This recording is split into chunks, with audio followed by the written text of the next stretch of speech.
marching upward to Zion, the beautiful city of God. Let those refuse to sing who never knew our God, but children of the heavenly King, but children of the heavenly King may speak their joys abroad. We're marching to Zion, beautiful, beautiful Zion. We're marching upward to Zion, the beautiful city of God. The hill of Zion yields 1,000 sacred sweets. Before we reach the heavenly fields, before we reach the heavenly fields, or walk the golden streets, or walk the golden streets. We're marching to Zion, beautiful, beautiful Zion. We're marching upward to Zion, the beautiful city of God. Let our songs abound and every tear be dry. We're marching through Emmanuel's ground. We're marching through Emmanuel's ground to fairer worlds on high, to fairer worlds on high. We're marching to Zion, beautiful, beautiful Zion. We're marching upward to Zion, the beautiful city of God.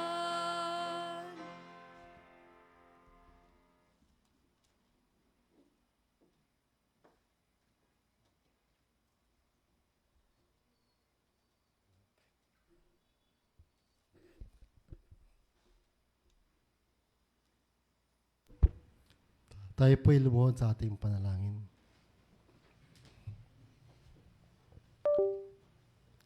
Ama namin, banal mapangilin sa lahat, kayo po'y lubos na papasalamat sa inyo sa inyong binigay na araw na ito sa banal ng Sabado na kami nagtipon-tipon na pamagsamba sa inyo, na kami po'y handa na po mag-bless at mabiyaan ng mga banal niyong salita, Panginoon. Panginoon, nilapit po namin mga kapatid namin na kasalukuyan papunta pa lang po dito sa aming sambahan. Naway ingatan niyo po sila sa kanilang pagbiyahe. Naway makarating po sila ng maayos matiwasay po dito. Panginoon, nilapit po namin ang lahat sa buong maghapon po ito sa inyong banal na harapan upang kami mabiyaan at mabless po ng gusto. Patawarin niyo po kami sa pagkakasala namin sa inyo. Ito po ang samot na lang sa pangalan po ni Jesus Nagpalitas. Amen.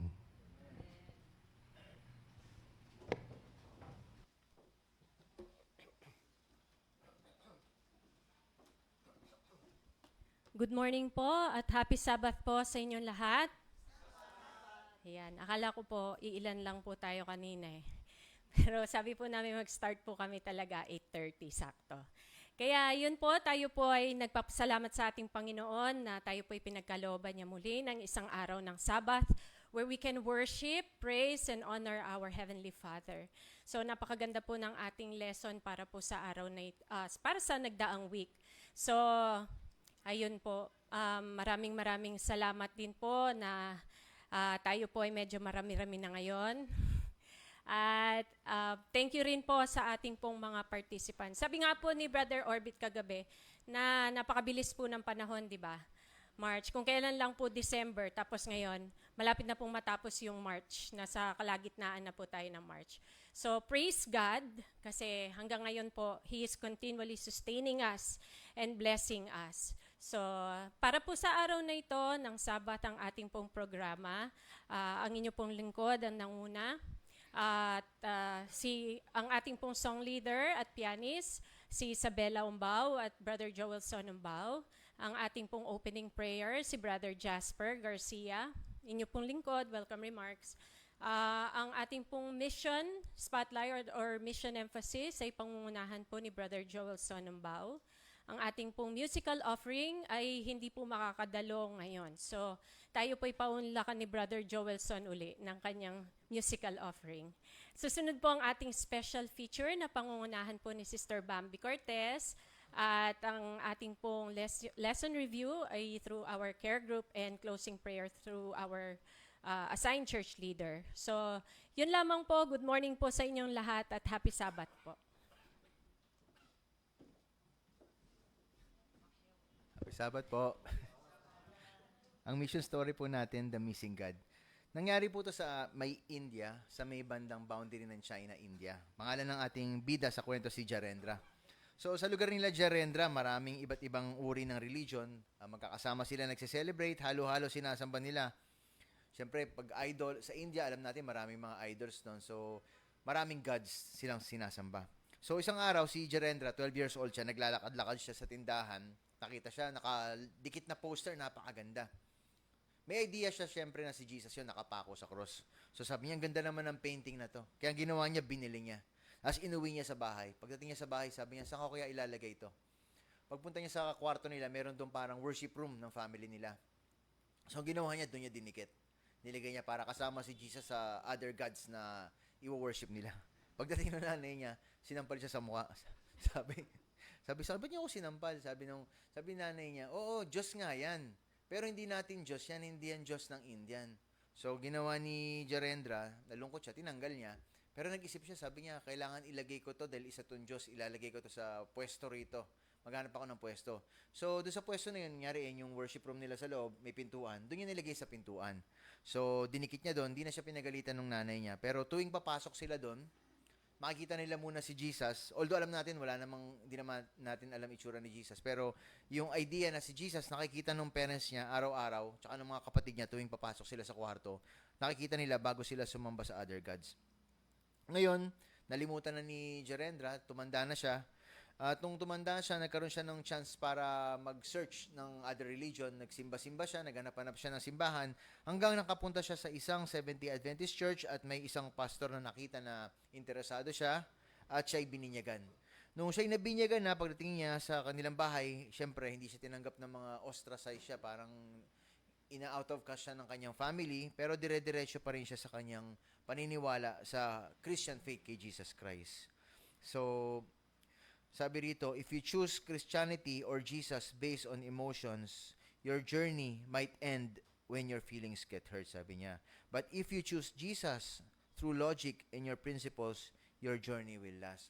So, ang lesson dito rin na makikita natin, yung pananampalataya natin hindi dapat nakabase sa pakiramdam o sa mga tao sa paligid natin.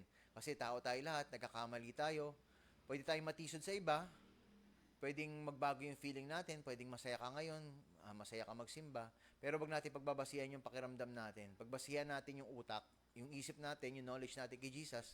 So, kailangan doon nakabase yung ating pananampalataya. So, ngayon, ang 13th Sabbath natin, part of this quarter's 13th Sabbath ay offering will help support 6 schools. So, 6 na school at 2 church sa India ang matutulungan at makokontributan nito. So, thank you for planning a generous offering on March 30. So, sa March 30, damihan po natin offering natin, 13th Sabbath, para matulungan pa po natin ma-spread yung gospel. So, ayun ang isang part natin sa Great Commission na ikakalat natin ng magandang balita tungkol kay Jesus. At ito po ulit ako, aawit po ng isang awitin na ang pangalan po ay Under His Wing. So, ang ganda ng message nito. Isa rin ito sa mga favorite song ko, aside from Wonderful Peace. So, kasi under the wings of Jesus, under the wings of God, mapayapa tayo kahit ano nangyari sa buhay natin, kinakaya natin.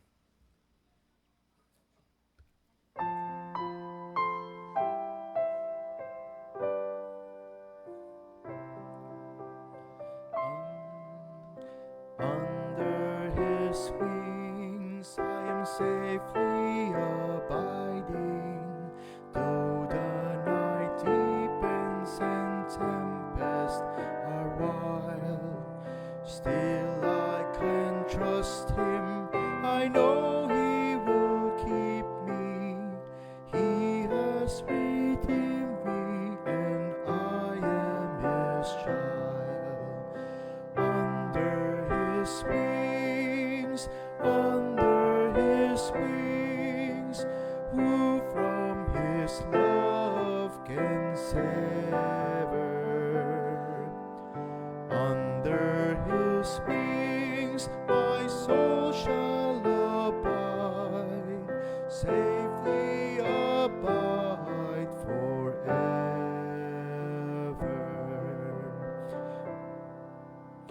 Under his wings, what a refuge in sorrow, how the heart yearningly turns to its rest.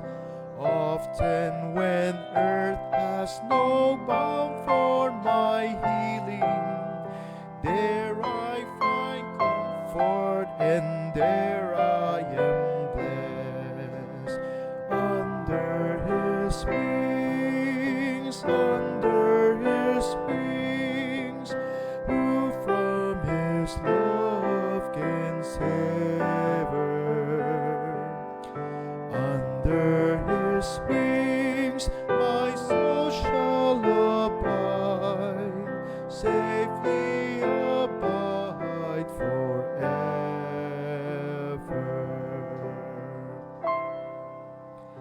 Under his wings, oh what precious enjoyment, there will I hide till life's trials are o'er.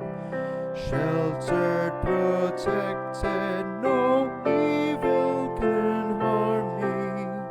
Resting in Jesus, I'm safe evermore. Under his wings, who from his love can sever? Under his wings, my soul shall abide, safely abide forever.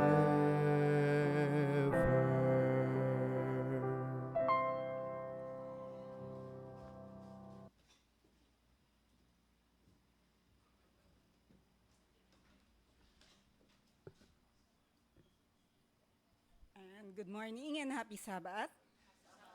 Ayan. Ang ganda po nung message nung kanta, no? Under His Wings. Sakto dun sa natin, quarter theme netong sa Sabbath School. About yung relationship natin sa Panginoon. So kung napapansin nyo, for the last 2 weeks, ang diniscuss po ni Sister Marian tsaka ni Sister She is about yung prayer life. Parang mahina po yung mic. Ayan, about prayer life po. So, sa prayer life po na, syempre kadugtong dun yung sanctuary.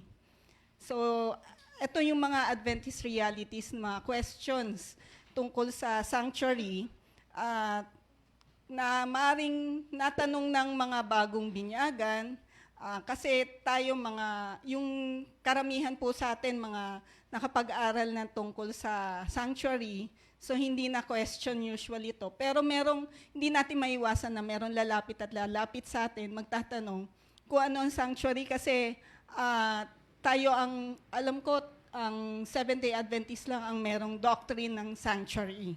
So para sa na to, i-request ko yung participation po ninyo, kasi meron tayong mga Bible verses na babasahin. So, para mas maintindihan natin. Tsaka mas maganda po kung magte-take note kayo para kung may magtanong, so may ready na kayo na mga Bible verses. So, ang kadalasang tanong ano daw ba ang ginagawa ni Jesus sa heavenly sanctuary? So, kayo po, naiisip niyo po ba na kung anong ginagawa niya doon? So, kung may magtatanong sa inyo, masasagot niyo po kaya kaagad? So, ganyan bang ang earthly mga priest, yung sa earthly sanctuary, ganito ginagawa ng mga priest, di ba? Yung nagbubuhos sila ng dugo dun sa altar of burnt offering. So, ganyan kaya ang ginagawa ni Jesus? O kaya to yung nagwiwisik ng dugo dun sa mercy seat, dun sa Ark of the Covenant. Ayan. So, ganyan kaya ang ginagawa ni Jesus sa heaven? Ang sagot ay makikita natin sa Hebrews 10, verses 10 to 12. Na kanino po yung mic? Brother Mio, pwede pong simulan po ninyo? Babasa po ba? Hello.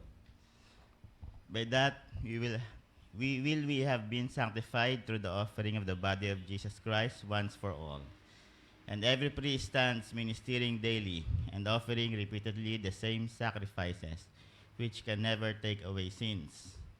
But this man, after he had offered one sacrifice for sins forever, sat down at the right hand of God. So, ang Panginoon, hindi na siya yung kailangang magpatay pa ng mga tupa sa heaven dahil siya na yung namatay at hindi pa ulit-ulit na ginagawa na kagaya ng mga priest dito.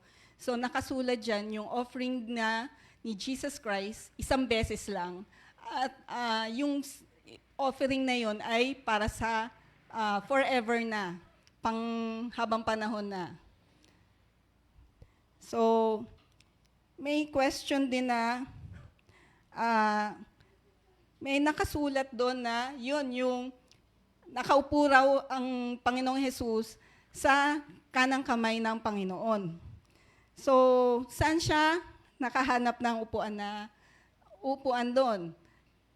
Kasi kung alam natin, yung sanctuary, puro furnitures lang yun, pero walang seat. Meron mercy seat, doon nakaupo ang God the Father. So, ibig sabihin daw ba nun, ang Panginoong Jesus ay nakatayo daw doon for more than 1,800 years? So, tandaan natin na itong mga questions na to ay kailangan nating i-reflect at tandaan natin na yung earthly sanctuary, pinattern siya sa heavenly sanctuary. Hindi siya yung exact replica. Ano lang naman siya, shadow. So, mababasa natin yun sa Exodus 25. May sinabi doon sa verses 8 to 9. Request po natin si Brother Doc. Let them make me a sanctuary that I may dwell among them, according to all that I show you. That is the pattern of the tabernacle and the pattern of all its furnishings. Just so you shall make it. Ayun, nahulog si it. So sabi, pattern lang daw siya. Pati yung mga furnishings doon, mga furniture, pattern lang din siya. Ang pinaggayahan sa heaven, pero hindi eksakto. At sa verse 40, paano na rin po, Brother Doc? And see to it that you make them according to the pattern which was shown you on the mountain. Ayun, so maliwanag, pattern lang po siya. So, shadow lang siya, no? Mababasa din sa Hebrews 8 verses 1 and 2. Dito naman po tayo sa kabila. Na kanino po yung microphone? Brother Orbit. Now, this is the main point of the things we are saying.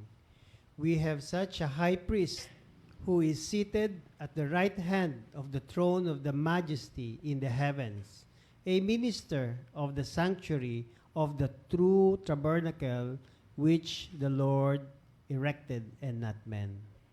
Ayun, so makikita natin na ang Panginoong Jesus ay high priest siya doon sa heavenly sanctuary, na yun yung totoong tabernakulo, na ang Diyos ang gumawa, hindi tao.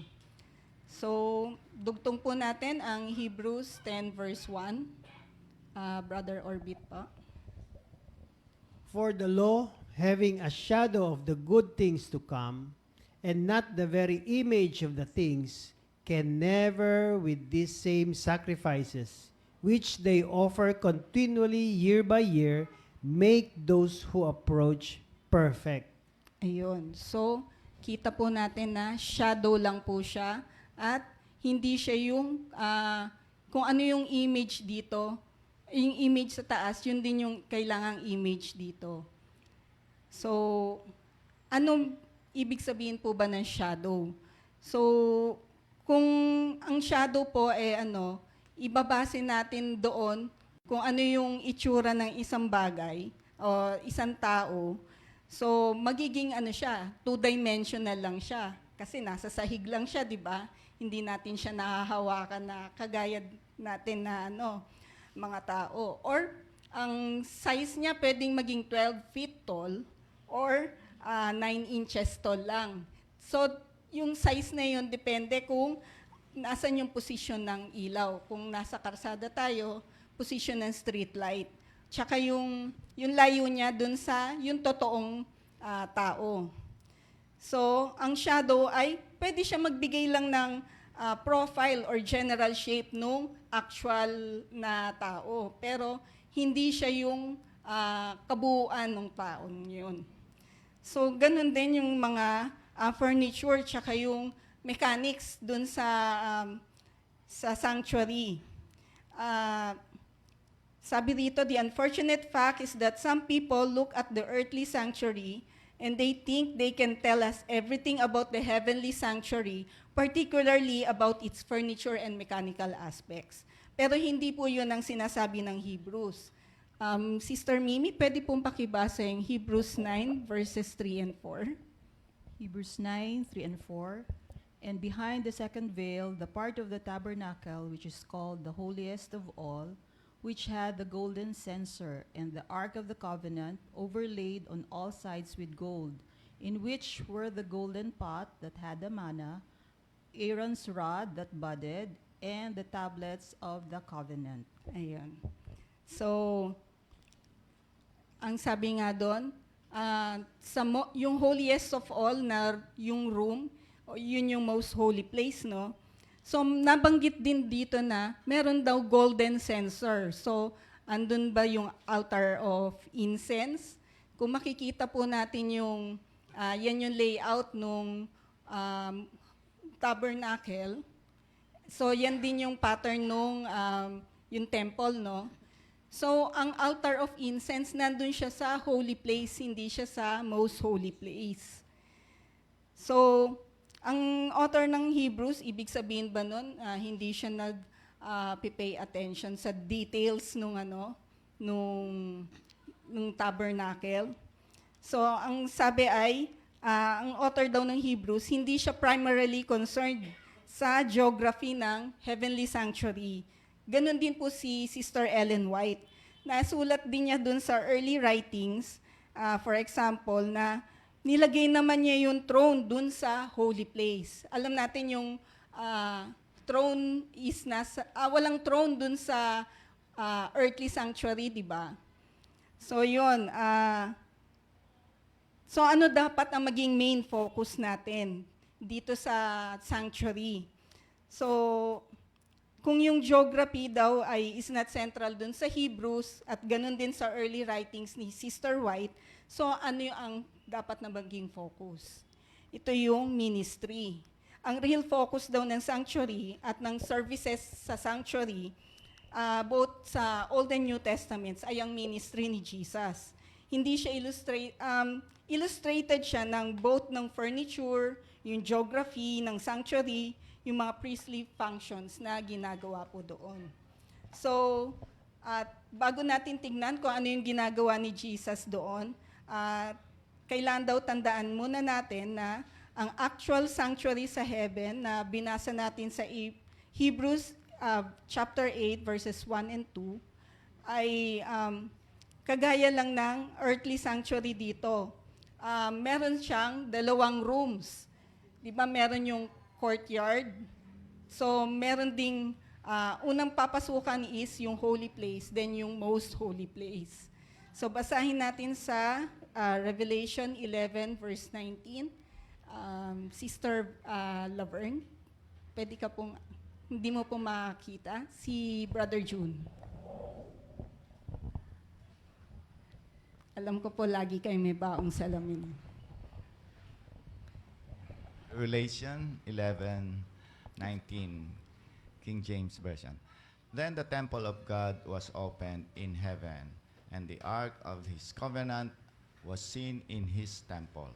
And there were lightnings, noises, thunderings, and earthquakes, and great hail. Ayun. So, meron daw sa temple, meron temple sa heaven. Yun ang nakasulat sa Revelation. So, it is not the existence of the heavenly sanctuary yung problem. Ang problem ay yung focus. Kasi may tendency ang mga tao na mag-focus dun sa geography, yung location, yung layout niya. So, rather dun sa yung ministry, kung para saan yung mga ginagawa doon. So, we must remember na yung ministry ang pinaka-center point noon. So, limit sa Hebrews 9 verse 9, may mention doon na ang earthly sanctuary service was a figure, sabi sa King James, or sa Revised Standard Version, symbol siya ng ministry ng Panginoong Jesus. So, basahin po natin sa Hebrews 9 verse 9. Pwede po kayo, Sister Myra? Hello. Hebrews 9, verse 9, King James Version, which was a figure for the time then present, in which were offered both gifts and sacrifices that could not make him that did the service perfect, as pertaining to the conscience. Ayun. So, yung word na figure dyan, galing siya sa Greek word na parabalyo, meaning parable. So yung pag-study natin ng parables, di ba, ng Panginoong Jesus, yung main point ang talagang tinitignan natin dito, rather than yung mga details. So sa sanctuary service, ganun din. Ang main point ay yung kung ano yung tinuturo ng sanctuary service. So wag daw tayong maligaw dun sa mga details. So yung main point is ano daw yung main point ng sanctuary shadow? Na si Jesus is the Lamb of God who died for the sins of the world, that He is our heavenly priest, the real high priest in the real sanctuary. Ang tungkol po dun sa Lamb of God, nasa John 1 verse 29. Pwede mo pong basahin, Brother Eric.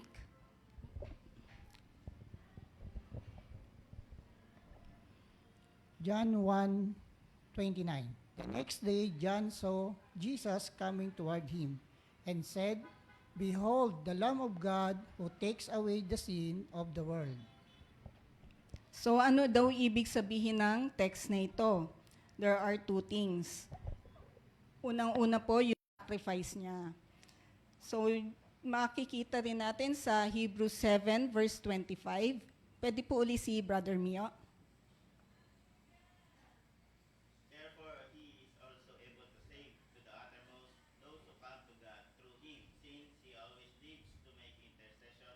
Ayun. At sa verse na 1 John 2 verse 1, mali yung ano. Basahin ko na lang. Ang sabi, my little children, these things I write to you, so that you may not sin, and if anyone sins, we have an advocate with the Father, Jesus Christ the righteous. So, ang nag-i-intercede para sa atin ay si Jesus Christ. So sa Romans 8 verse 34, Brother Doc.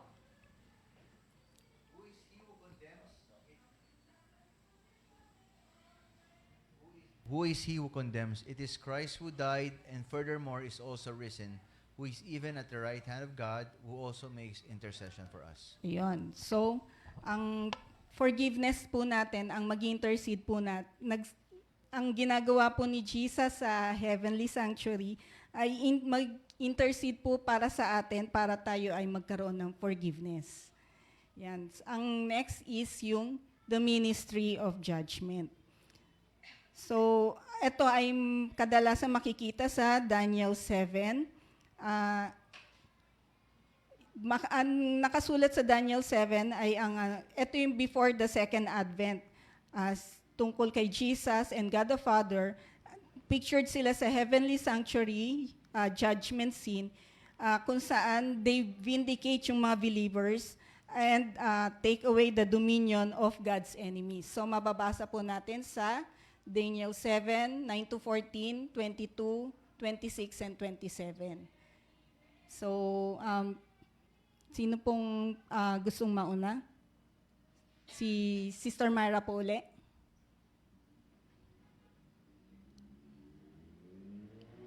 Verse 9 lang po muna. Daniel 7 verse 9. I watched till thrones were put in place, and the ancient of days were seated. His garment was white as snow, and the hair of his head was like pure wool. His throne was a fiery flame, its wheels burning. Wheels a burning fire. A burning Ayun, di na fire. kasi nahulog na siya. Yun. Tapos, so makikita natin, thrones, no, plural. So, hindi lang isa ang nakaupo sa trono. So, yung Ancient of Days, alam niyo po kung sino yan? Malalaman po natin, no? Dudugtong natin. So, ang naghula po si Jesus.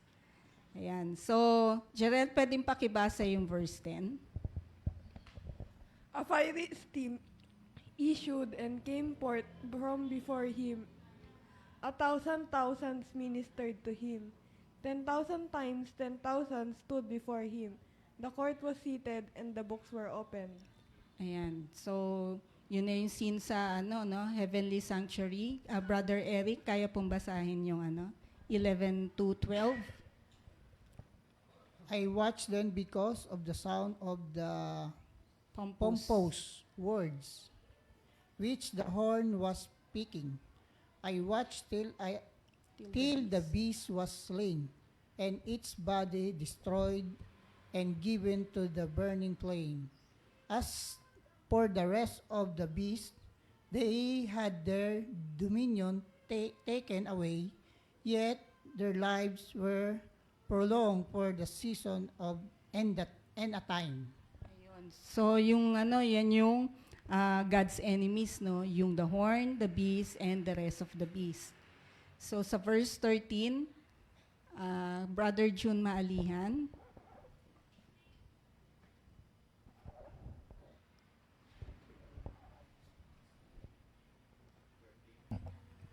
I was watching in the night visions, and behold, one like the Son of Man coming with the clouds of heaven.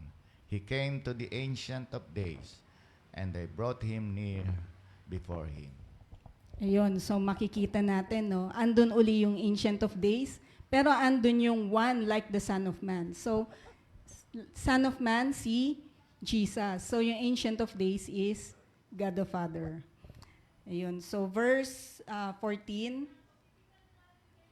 si Brother Jake, pwede pong basahin. Si Ezra. 14. Opo. Then to him was given dominion and glory and a kingdom, that all peoples, nation, and languages should serve him. His dominion is an everlasting dominion, which shall not pass away, and his kingdom the one which shall not be destroyed.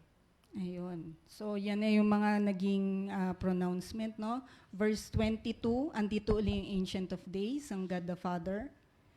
So, ako na. Until the Ancient of Days came and a judgment was made in favor of the saints of the Most High, and the time came for the saints to possess the kingdom. Verse 22, meron pa 26, but the court shall be seated, and they shall take away his dominion to consume and destroy it forever. Verse 27, then the kingdom and dominion and the greatness of the kingdoms under the whole heaven shall be given to the people, the saints of the Most High. The kingdom is an everlasting kingdom, and all dominion shall serve and obey him. Ayun. So, nakikita natin na ang two main points ng work ng Panginoong Jesus sa Heavenly Sanctuary is the ministry of forgiveness and the ministry of judgment. So para sa isang Kristiyano, ang judgment ay isang gospel good news. So naway na-bless po tayo ng message ng Sanctuary at ma-share din po natin tong message na to sa ating mga kakilala. God bless po.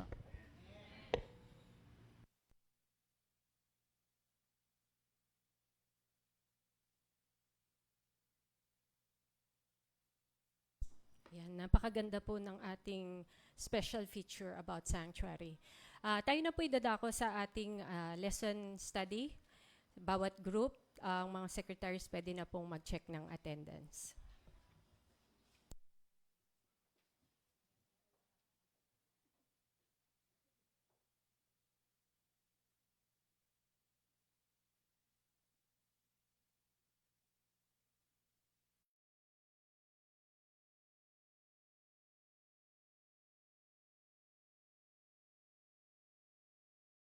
Lang panonood sa inyo mga kaibigan at mga kapatid.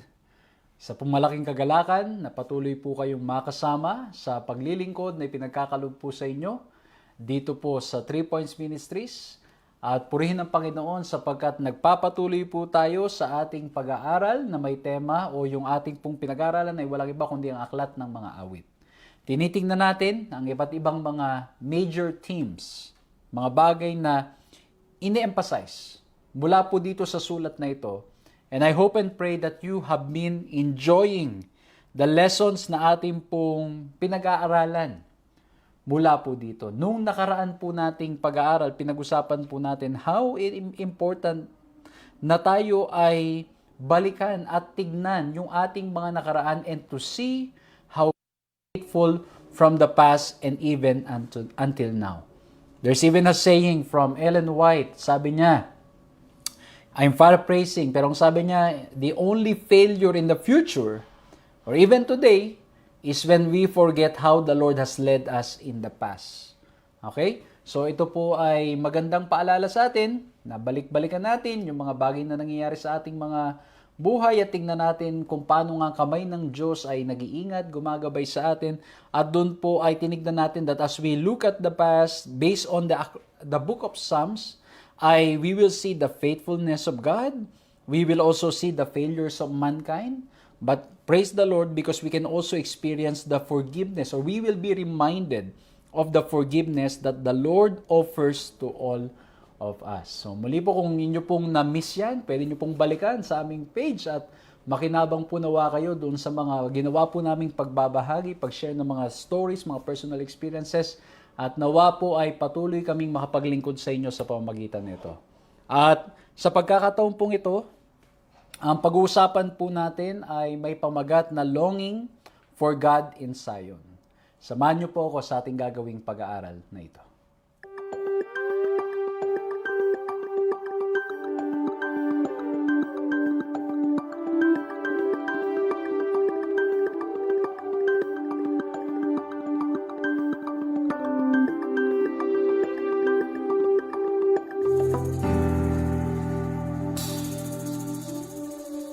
Ako po si Pastor John Alexis Mercado at patuloy po kayong sumusubaybay sa paglilingkod na ipinagkakalob po sa inyo ng 3 Points Ministries na napapanood din naman sa Hope Channel Philippines. Purihin ang Panginoon sapagkat sama-sama pa rin po tayo. Purihin ang Panginoon na tayo po by God's grace ay parami ng parami. And it's all because of His grace and His love. And we are very thankful na ito pong humble na paglilingkod na aming pong ginagawa. We never expected na ito po ay makapaglilingkod sa maraming mga tao, sa maraming mga lugar. Maraming salamat po. Purihin ang ating Panginoon. Lahat po ng papurit pasasalamat ay dapat nating idala.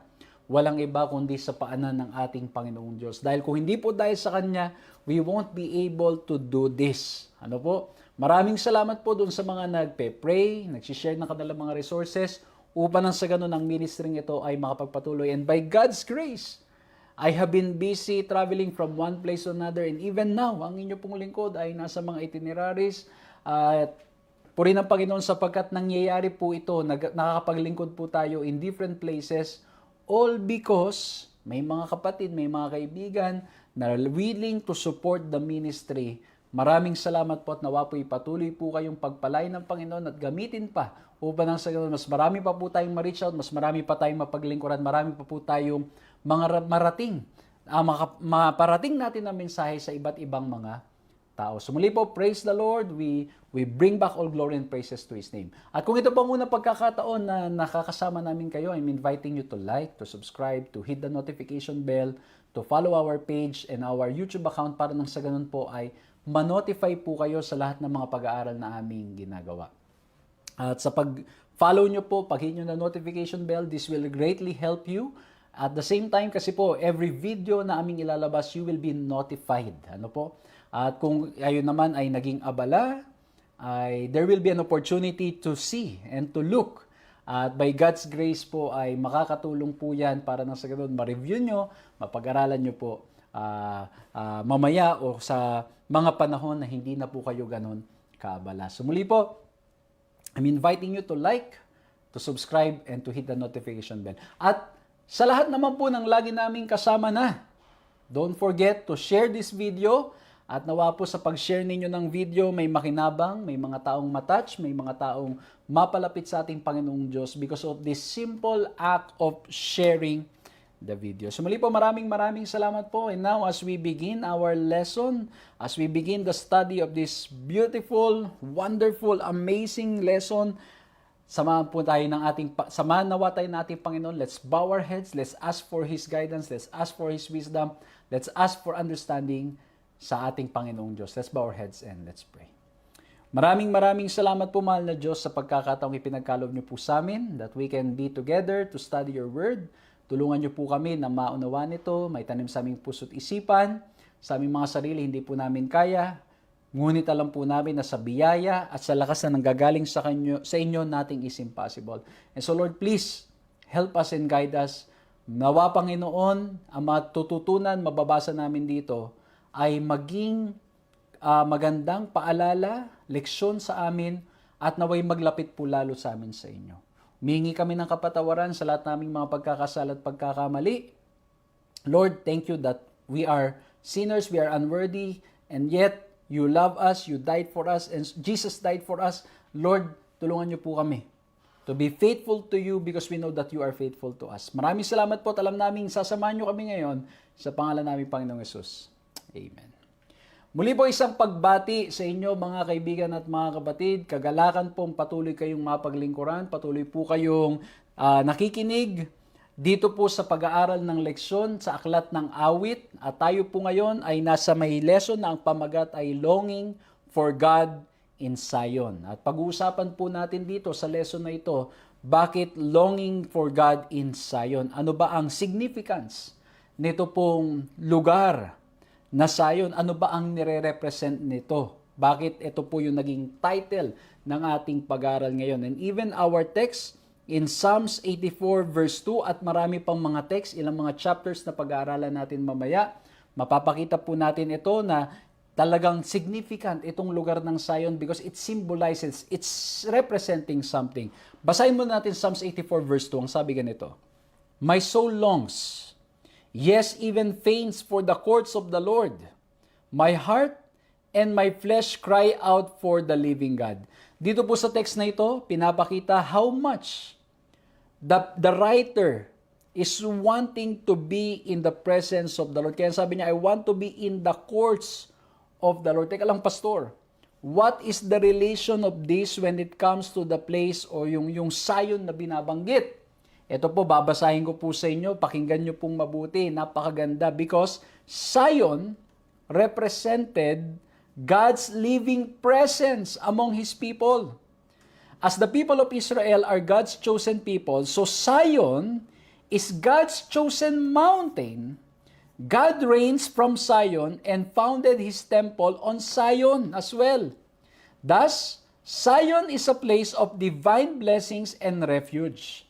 Zion is often referred to in parallel or even interchangeably with Jerusalem and the sanctuary, the center of God's work of salvation for the ancient world. Ayan. Kaya naman pala, longing for God in Zion because it is God's chosen mountain. Dito rin po yung temple was founded at ito po ay madalas ginagamit sa banal na kasulatan parallel to the sanctuary or Jerusalem. So dito mismo mga kaibigan, mga kapatid, this is the place, okay, na binabanggit at sinagamit upang nang sa ganon ipakita yung tinatawag po natin na presensya ng ating Panginoong Diyos. And that is why in our study for now, ngayon pong pag-aaral na ito, I want to share with you 3 points. Nawa po maging madaling paraan para maunawaan, maalala, at maibahagi natin sa mga kaibigan at sa mga kapatid natin. And as usual, we will be touching on practical lessons. Paano ito magiging significant sa ating mga buhay. Paanong ito'y makakatulong upang mas lalo tayong mapalapit sa Kanya. So ulitin ko po mga kapatid, ang sinishare po namin dito is our reflection and we invite you to read your Bibles and by God's grace, we hope and pray that you will also see these lessons based on your reading. And if God is impressing you with something else, then praise the Lord. God is speaking to you. At nawa po ay maging dahilan yan para mas lalo pa po kayong lumapit sa ating Panginoong Diyos. At pwede nyo ring i-share yung mga testimonies ninyo, mga lessons that you have learned dyan po sa comment section sa mga nanonood sa social media or even the church where you are participating at upang nang sa ganun po ay mabless ang maraming mga kaibigan at mga mahal natin sa buhay. So ulitin ko mga kapatid, yung Zion, ang significance nito, it represents God's living presence. It is the holy mountain, chosen mountain of God, and it is related or used in the same way as Jerusalem and sanctuary. Ibig sabihin mga kapatid, itong lugar na ito ay talagang, itong Zion is really a symbol where they see that God is there. Okay? Kaya po parang Jerusalem and sanctuary and Zion, God is with us. Ito yung sinasabi mga kaibigan, mga kapatid, yung concept ng sanctuary is God dwelling with men. Yan yung concept ng transcendence and immanence of God. That God wants to dwell with His people. That God wants to be with His people. Okay? And so that's why yung mga text na binasa natin in Psalms 84 verse 2, He longs. Basahin natin, my soul longs, yes, even faints for the courts of the Lord. My heart and flesh cry out for the living God. Ayan, talagang nagpi-faint daw in the courts of the Lord. In the sanctuary of the Lord. In Zion, I long to be there because I know that His presence is there. And that's why the first letter P that I want to share with you, in Zion, longing for God in Zion because that is where the presence of God is.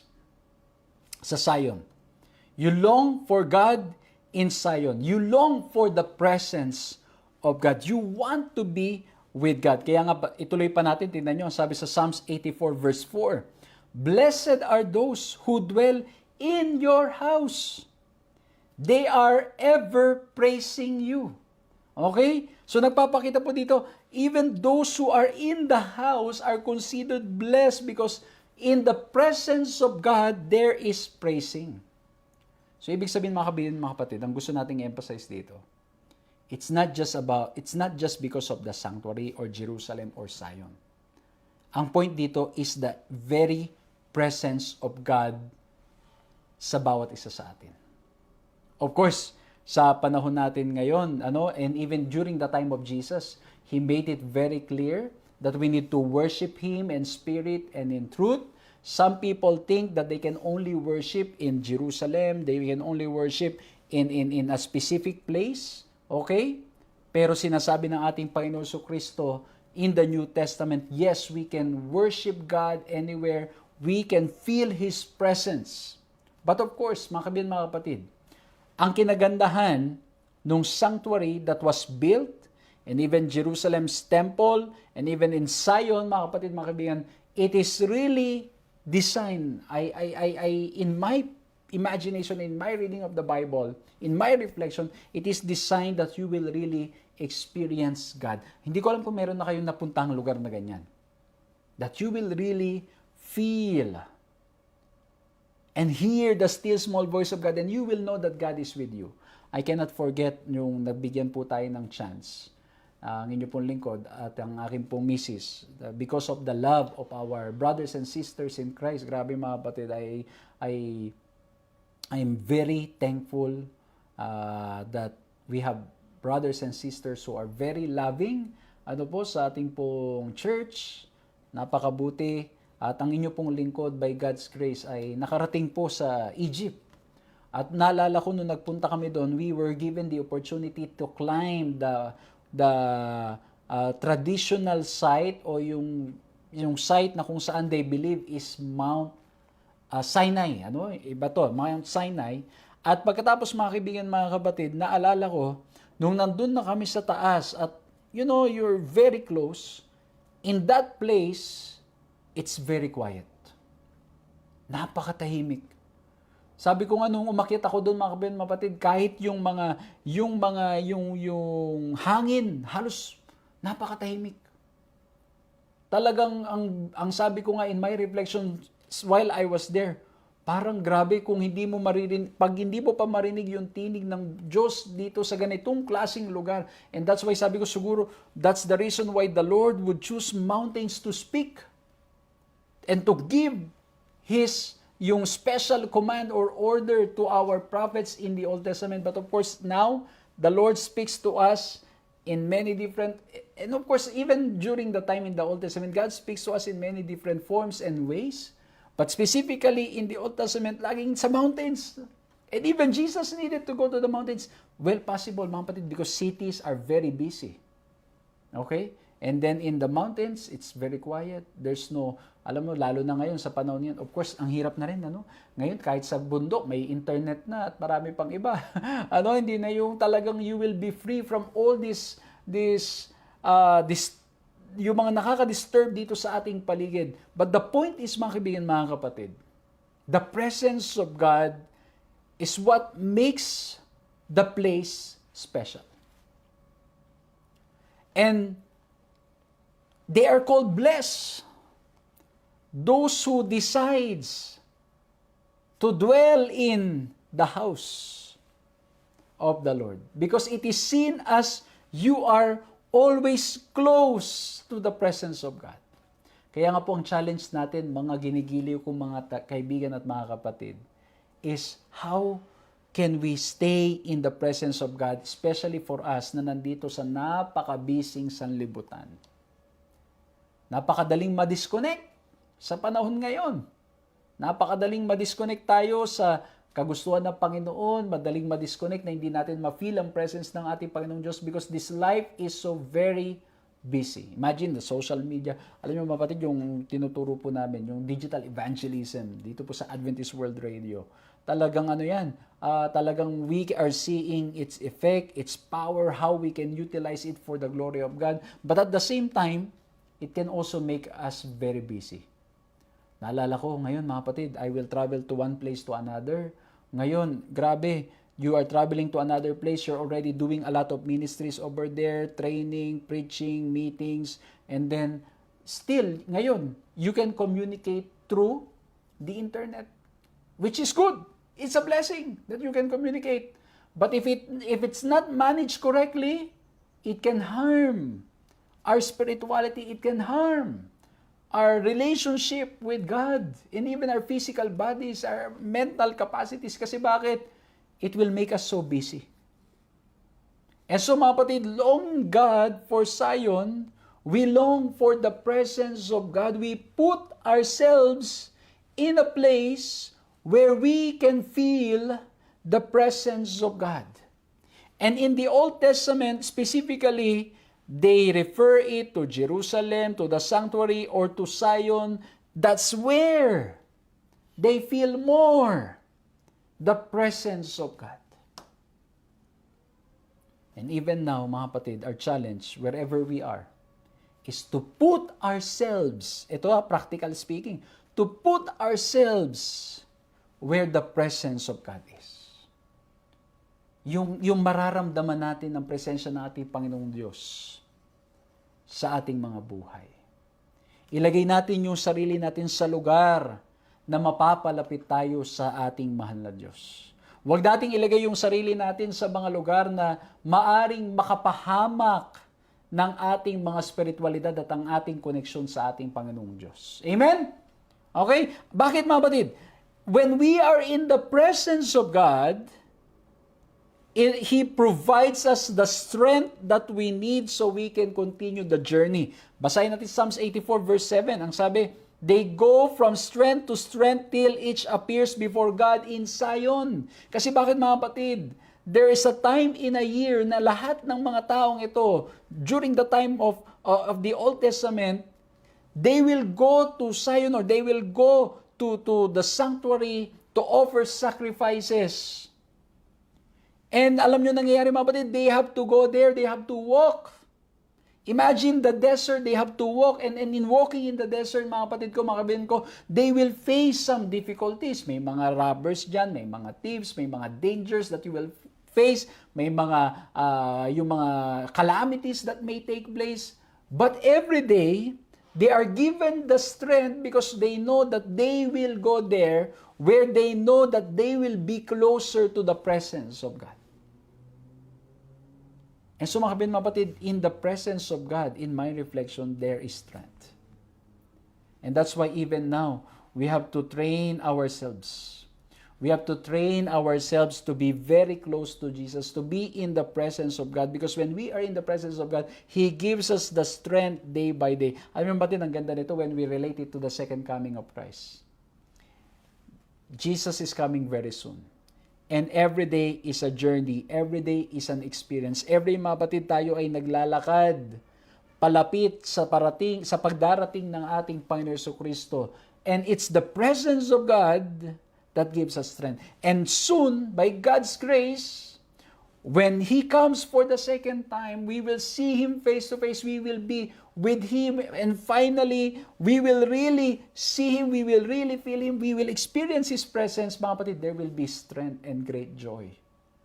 Ang maganda niyan, ngayon pa lang, ang presensya ng Diyos ang nagbibigay na sa atin ng lakas para makapagpatuloy sa paglakad natin sa buhay na ito. Kaya po may mga sumusubaybay siguro ngayon na may mga pagsubok sa buhay, may mga hinaharap na mga mahihirap na sitwasyon, may mga mabibigat na mga problema na dumarating sa ating mga buhay. Mga kaibigan, mga kapatid ko, I invite you to always reflect and to put ourselves where we can experience and feel the presence of God because He will give us the strength.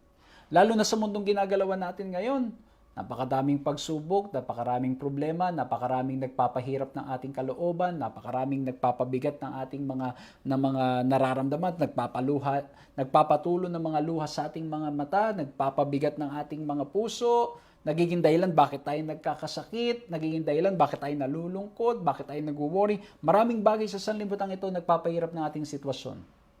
But by the grace of God, when we are in His presence, He gives us the strength day by day to face it until such time that we will finally see Him face to face. Amen? Ano pa? In the presence of God, there is also judgment. Why? Now we will go to Psalms 122 verse 5. Alam niyo maganda nito.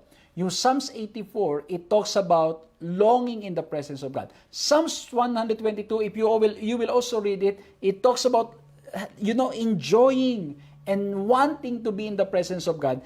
And ang sabi dito, sa text na ito, sa Psalms 124, 4-5, because in the presence of God, there is righteous judgment. Tingnan nyo, basahin natin ha. That is where the tribes go up. Ayan o, the tribes of the Lord. To praise the name of the Lord according to the statute given to Israel. There stand the thrones of our judgment and the thrones of the house of David. Okay? So aside from judgment, of course, there's always praising. That's why, mga kaibigan, mga kapatid, when you're in the presence of God, you cannot stop yourself from praising Him. You cannot contain yourselves from talking about His goodness, His love, His mercy. You just want to praise Him again and again and again and again, and you don't get tired because you know that you're praising someone who deserves, who is worthy of all this. praise and grace and love. And so mga kaibigan, mga kapatid, dito po sa pinag-uusapan natin ngayon, in verse 5 ng Psalms 122, it tells us that there's judgment. And I have been openly sharing with you that when we talk about judgment, for me, this is great news. Not just good news, but this is great news. Why? Because the message of judgment tells us that God loves us, God cares for us, that He is in favor of those people who accepted Him, that even though they are sinners, even though we have sinned, we have fallen short, because we have accepted Jesus Christ, there is this substitute that will take place, and that's why when the Father looks at us, He sees the Son. And when He looks at His Son, Jesus Christ, He sees us because there's this substitution. And so the judgment declares that we are just. Dinideclare nito na tayo ay matuwid, hindi dahil sa ating mga sariling kakayanan, kundi dahil sa ating Panginoong Hesukristo. Amen? Kaya in the presence of God, yung judgment, there's thrones for judgment, the thrones of the house of the Lord. And that's why they long to go there. Dito sa mundong ito, mga kaibigan, mga kapatid, yung judgment can be manipulated. Okay, mga kapatid, of course, I don't really know what's happening or ano po yung hinaharap nyo, mga ginigili ko mga taga-subaybay. Ganun pa man, may mga pangyayari sa buhay natin na ang nangyayari po, we can experience and we can really say, grabe, dito sa mundong ito, it's unfair, it's not okay, it's not good, we're really having a difficult time. Okay? Nangyayari yan, mga ginigilo ng mga kaibigan, mga kapatid. And yet, sa kabutihan, sa message ng Bible, we are told, yes, you can experience unfairness, you can experience wrong judgment or wrong treatment dito sa lupang ito, but in the presence of God, we will be treated correctly. We will be judged. And the judge and our advocate is in favor of us if we will submit our hearts, our lives to Him. In the presence of God, there is true judgment. There is this righteous judgment, and He is in favor of us. Amen? Ay, grabe mga kapatid, napakaganda rito pinag-usapan. And that's the reason why they long for God in Zion. They long for the presence of God because in the presence of God, there's strength. In the presence of God, there's praising. In the presence of God, they are reminded of the righteous judge who will judge us correctly. That He is in favor of us. The judge is in favor of us. Hindi lang yun. Now we go to another passage in the Bible in Psalms 87. At alam nyo ba yung Psalms 87, the same. It longs for the presence of God in Zion, in the sanctuary, in the court, in Jerusalem. And ang point naman dito mga kapatid, ipinapakita sa atin that in Psalms 87, 1-7, it's the salvation for everyone. Kaya sabi sa Psalms 87, 3-4, glorious things are said of you, city of God. Ayan, city of God. I will record Rahab and Babylon among those who acknowledge me. Philistia too and Tyre along with Cush, and will say, this one was born in Zion. At ang sabi po ng isang manunulat sa Psalms 87, 1-7, it points to salvation, both the Jews and the Gentiles, and they're being united in one church through Christ's redeeming ministry. So in the presence of God, we are reminded that the Lord wants everyone to be saved. In the presence of God, we are reminded that we have a God who wants everybody to be saved, Jews or Gentiles. We are reminded that we are in one church in the presence of God. At alam niyo mga kapatid, when we are reminded of the salvation for everyone in the presence of God, this will also create fire sa ating mga puso that we want to reach out to the people around us. It will create fire that we want to fulfill the great commission that the Lord has given. upang nang sa ganon maraming mga tao ang makakilala sa Kanya so that they will also experience the presence of God in their lives. Ang tanong mga kaibigan, mga kapatid, have we been longing na yung presence ng Diyos maramdaman natin sa ating mga buhay? Are we putting ourselves in a position, in a place where we can feel His presence? Because in the presence of God, we are reminded that Jesus cares for everyone. Jesus wants everybody to be saved. And because He wants everybody to be saved, we want to join God in His mission of making Himself known. Amen? Kaya nga po ngayon, very active ang church in evangelism, in preaching Jesus online and face-to-face. We are reminded of God's commitment for His people, that He wants everyone, He longs that everyone will know Him, because it's in knowing Him that there is great love, there is happiness, there's joy, there's peace. Kaya magiging on fire tayo mga kapatid ko, mga kaibigan ko, sa paglilingkod sa ating Panginoon, because we also want others to experience the presence of God. We want others to feel. Pero mga kapatid ko, mga kaibigan ko, if we are not experiencing the presence of God in our lives, it will not create fire in our hearts to reach out to the people around us. Kung hindi natin alam kung gaano kasarap, gaano kasaya, nakasama ang ating Panginoon sa pag-aaral ng salita ng Diyos, sa pagpapanalangin, sa paglilingkod, sa mga ginagawa natin, mga kapatid, mga kaibigan, mga spiritual disciplines, pagpunta natin sa church, when we do not feel the presence of God, walang magiging longing hagi ito sa mga tao sa ating paligid. Di ba pag may pagkain tayong nagustuhan, may pagkain tayong enjoy na enjoy, ano pong nangyayari? Ano ang nagiging resulta nito? When you love it so much, you enjoy it so much, anong nangyayari? You want others to taste it as well. Ngayon po mga kapatid, that I'm traveling and visiting to different places, natutuwa ako dahil may mga kapatiran tayo from different nationalities that when you go to their place, they will allow you to taste yung delicacies in their place. They will allow me to taste, and I'm very adventurous. I will try it, talagang susubukan ko, mga kapatid. At pagkatapos sasabihin ko, grabe, ang sarap nito. And you know what I will do, mga kapatid, mga kaibigan? If I can bring it home, I will buy. So that my wife and my kids can taste it. At hindi lang yun. Kapag hindi ko naman mapipicturan, dahil ako hindi ko pala maiuwi dahil mapapanis at masisira at di naaabot, I will take a picture and I will try to explain it to the best that I can so I can explain my kids na ito napakasarap nito. O di ba ganun yung karanasan? When you know that it's good, you cannot stop yourself from sharing.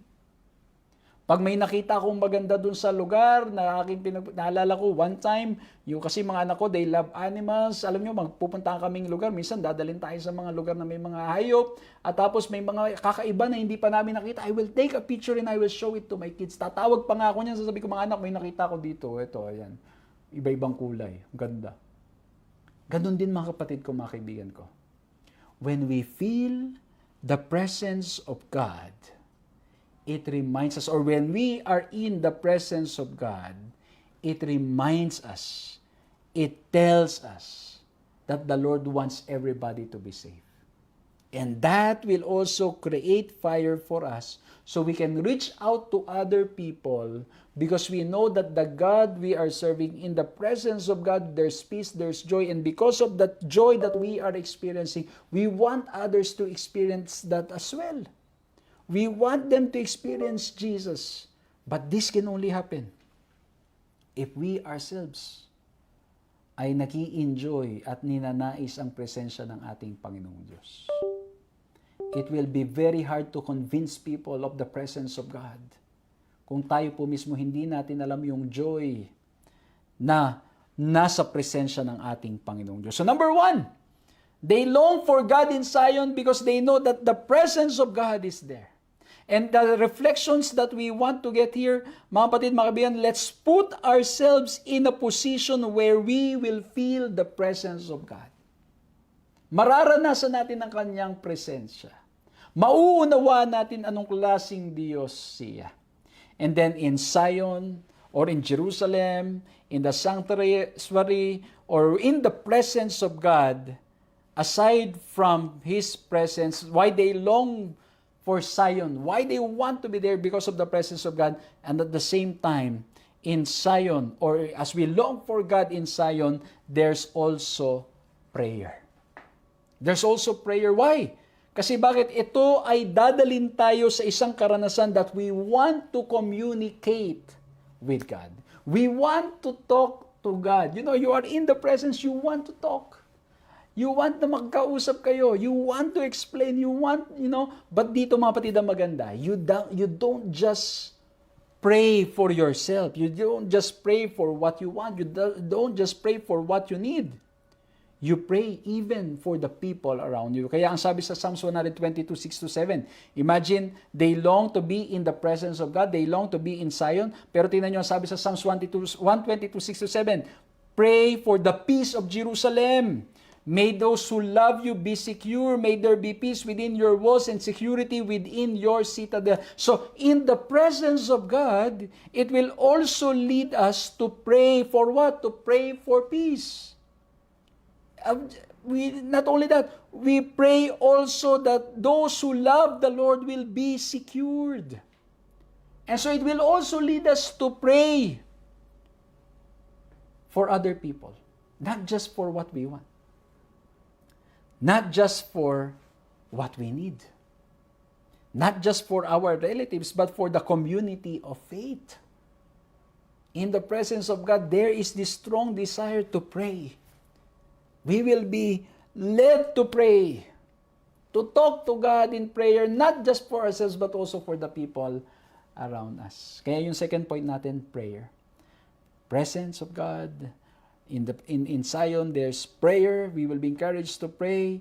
At ang sabi pa po dito sa ating pinag-uusapan, the Psalm teaches us that the prayer for the well-being of the community of faith should be the main subject of the prayers of God's children, because only the strong, ang ganda nito, only the strong and united people of God can proclaim the good tidings of God's peace and salvation to the world. Grabe.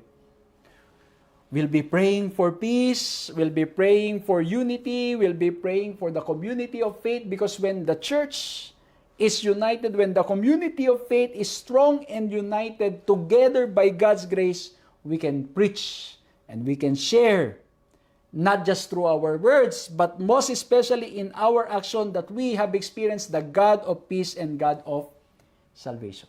Amen? And so in the presence of God, it will lead us to pray. Talagang kaya sa banal na kasulatan, every time there is an encounter of the presence of God, people pray. People pray. The prophets prayed.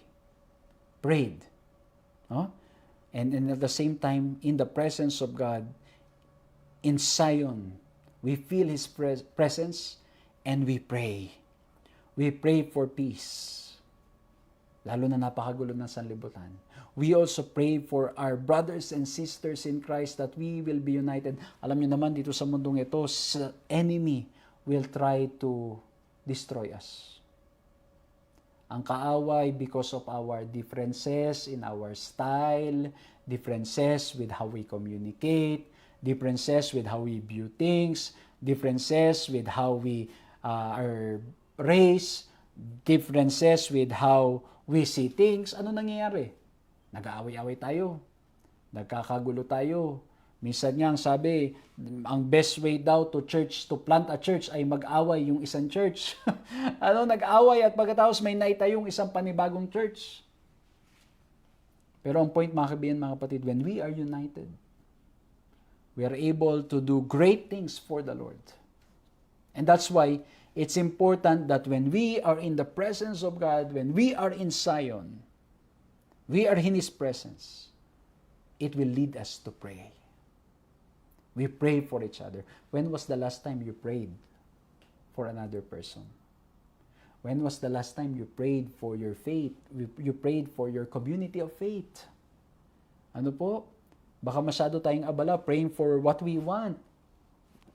Praying dun sa mga gusto lang natin mangyari sa buhay. Praying dun sa mga special request lang natin, yung mga pagpasa natin sa mga kung ano-ano. But we never actually prayed for our community of faith that we will be united so we can proclaim the good news of God. I hope and pray, mga kapatid, we will start now to include in our prayers. Let's pray for our community of faith. Let's pray for our church. Let's pray for our district. Let's pray for our conferences, missions. Alam mo yung mga sa office or sa anuman church, anumang sitwasyon, let's pray that as we are united, the Lord will use us all for His glory. Amen? Ano po? So yan. So, number 2, mga kapatid, in the presence, or in Zion, we long for God in Zion because in there we experience His presence. We long for God in Zion because in there is prayer. It leads us to a prayerful life. It leads us to pray, not just for ourselves, but for peace, for all the people, and at the same time, we pray for the community of faith. Ano pa? We long for God in Zion because aside from feeling and experiencing His presence, aside from it's a place where we really can pray, it's also a place where, in the Old Testament, a place of protection. Lugar na kung saan mararamdaman at mararanasan mo that you are protected. And that's why they were longing for God in Zion. They were longing to be there in the presence of God. Tingnan nyo, sabi sa Psalms 46. Again, pag binasa nyo yung Psalms 46, again, it talks about being in the presence of God, wanting to be in the temple, wanting to be in the court, wanting to be inside, wanting to be in the presence of God. To be short, Psalms 46, 1-2. God is our refuge and strength, an ever-present help in trouble. Therefore we will not fear, though the earth give way and the mountains fall into the heart of the sea. Grabe, mga kapatid. In the presence of God, we are protected because we have our refuge and strength. Nangihina tayo sa mundong ito, but we have our refuge. He will protect. Ang grabe, ang ganda pa ng term dito. An ever-present help in times of need, in times of trouble. Tapos yung description pa, kahit daw yung mountain ay mapunta na, malubog na sa dagat, mawala na dyan. We are not afraid because we know that God is with us. And so that's why they long to be in Zion because they know in there they are protected. And what protects them? It's not the mountain. It's not the temple. It's not Jerusalem. Ang nagpo-protect is walang iba, kundi because they know that God is with them. Amen? And in this world, the same. We are protected because not because of the big buildings that we have, because of the insurances that we have. We are not protected because of that. We are protected because of the very presence of God, because of who God is, that He is our refuge and strength, and He is our help in time of trouble. And so mga kapatid, in the presence of God, in Zion, they feel secured. They are protected. Walang kinakatakutan. Saan yung lugar, mga kaibigan, mga kapatid, that you feel that, when you're there, you feel very safe? Of course, dito sa lupang ito, kahit saan ka magpunta, may dilubyo o may kapahamakan na posibleng mangyari. Kahit na yung pakiramdam natin safest place, di ba? May mga mangyayari pa rin na hindi mo maintindihan, may mga nangyayari pa rin. Ano po? Pero merong lugar na when we are there, we feel very safe. Di ba? Yung iba, maaaring sasabihin ninyo, pag nasa bahay ako, I feel very safe. Na parang okay na ako, nakauwi na ako, I'm safe already. Okay? Ako po sa pagbabiyahe-biyahe ko, lalo na napakahirap pag nasa ibang lugar ka, nasa ibang bansa ka, nagkasakit ka, sumakit yung tiyan mo, alam mo yun, you feel safe and secured when you're already at home. Kasi parang ang dating, ano man na mangyari sa'yo, nasa bahay ka na eh. Nasa Pinas ka na, nasa bahay ka na, yung mga gamot na kailangan mo, yung mga iinumin mo, may mga kaibigan, may mga mahal sa buhay, yung asawa mo, mga anak mo, nandun sila, and so you feel secured, you feel safe. Pero hindi ibig sabihin wala mangyayari kasi bakit? We live in this sinful world. But the good news is in the presence of God, there is security. There is protection. We are protected. We are assured of our salvation in Christ, and that's why they long for God in Zion. Ito pa, basahin natin. Psalms 125:1-2. Ganda din ito. Tingnan nyo ha. Those who trust in the Lord are like Mount Zion. O yan ha. Which cannot be shaken, but endures forever. As the mountains surround Jerusalem, so the Lord surrounds His people both now and forever. Grabe.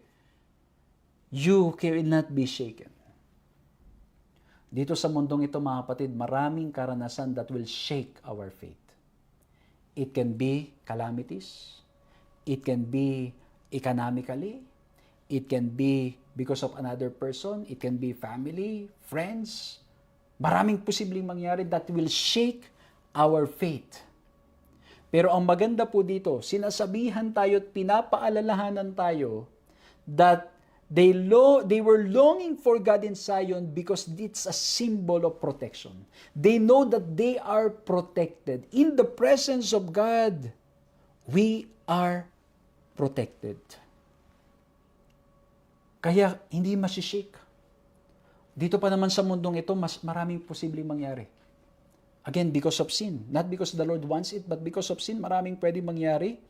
Pero maganda po, He protects us now and forever.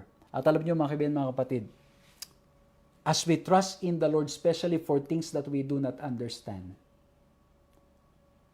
napakahirap. Napakahirap yan. Yung magtitiwala ka sa mga bagay na hindi naintindihan. Kasi bakit?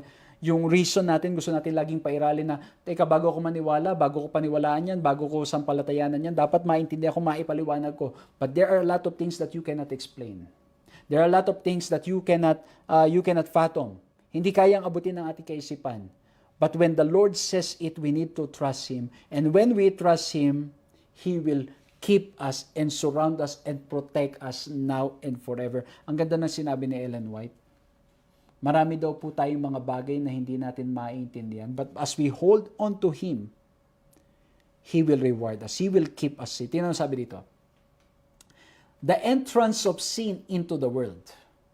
The incarnation of Christ, regeneration, the resurrection, and many other subjects presented in the Bible are mysteries too deep for the human mind to explain or even fully to comprehend.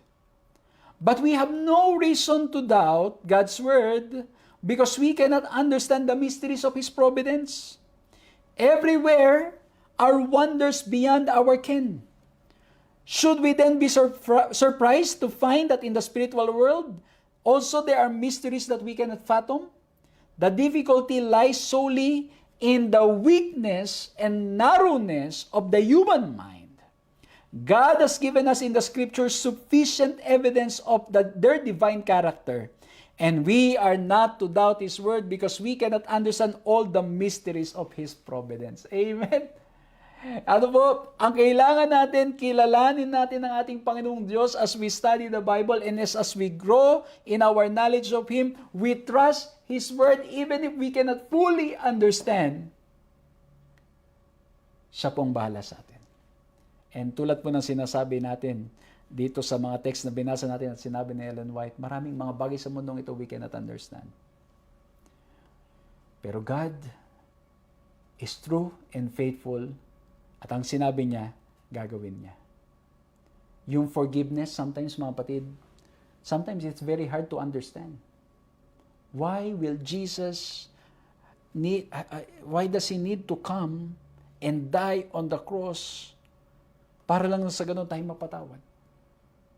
And sometimes we even doubt the promises na bakit kailangan na, paano tayo mapapatawad after all ng aking ginawa? Sabbath School offering. Announce ko lang po muna yung piso offering kasi nalimutan ko po. So magko-collect po tayo ng piso offering at the end of the month. Yung last Sabbath po natin ng March. So yun lamang po.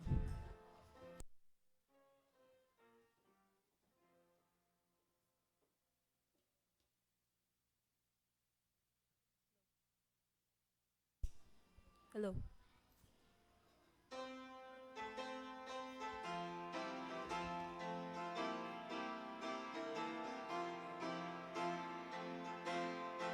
Let us all stand.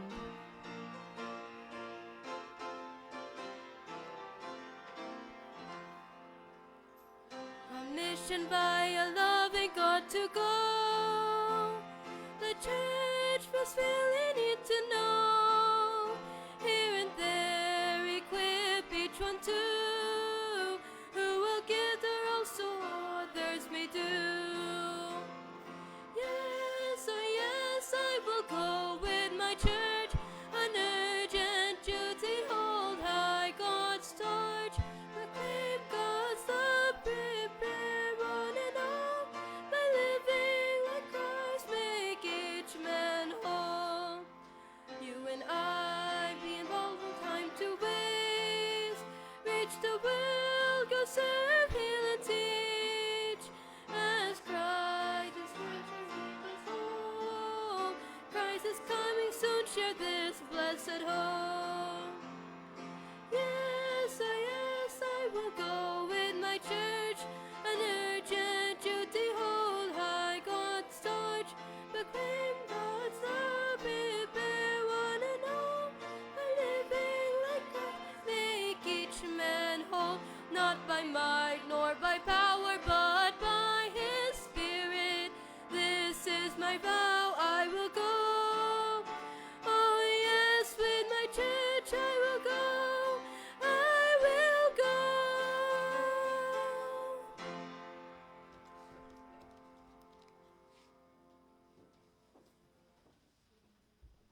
Tayo po'y manalangin. Makapangyarihan pagmalaming Ama na sa mga langit. Kami po'y nagpapasalamat na patuloy niyo po kami sinamahan sa buong isang linggong nagdaan at patuloy niyo po kami sasamahan sa mga hinaharap. Naway ang inyong banal na pangalan ay patuloy po namin iangat sa lahat ng oras at sa lahat ng panahon, na kayo po lamang aming pupurihin hanggang sa iyong pagbalik. Maraming salamat po sa pagtugon niyo po sa aming mga dalangin. Ang lahat ng ito ay aming hinihiling sa matamis sa pangalan ni Jesus. Amen.